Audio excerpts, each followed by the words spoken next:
ko lang po mga ka-printing, mga ka-DIY, yung nabili kong 2.4 ampere braided fast charging cable, no, mula sa Wanhora. So yung binili ko yung type C, no. Meron din silang micro USB. Yan, nandito nasa 49 to 59 pesos lang, no, murang-mura lang.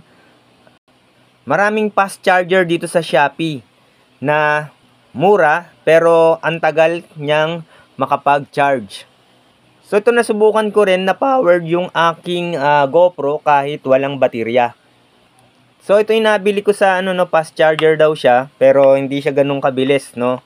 Tapos ito yung cable, papalit ko dito. So ito, try muna natin kung mapapowered niya yung aking GoPro, no.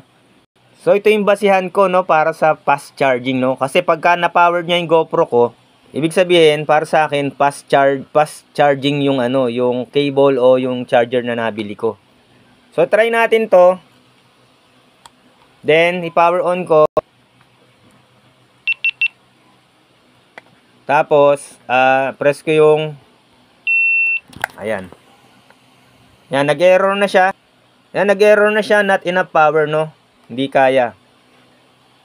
Yan, palitan natin ng cable. Yung cable mula sa Wanhora. Yan. No, ilagay na natin, no. Ilagay natin ito, buo yung wire. Baka sabihin ibang no. So isaksak natin, ito yung dulo. Ayan yung dulo. Buo yan mga ka-printing, no, mga ka-DIY.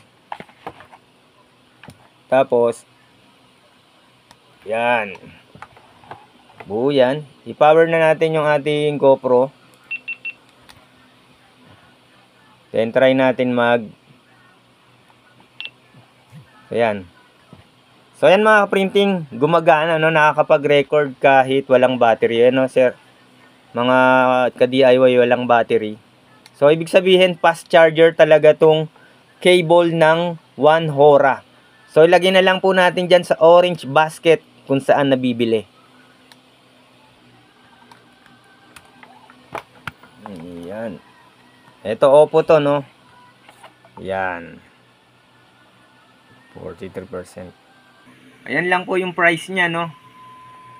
Mula sa Wanhora. Maraming salamat.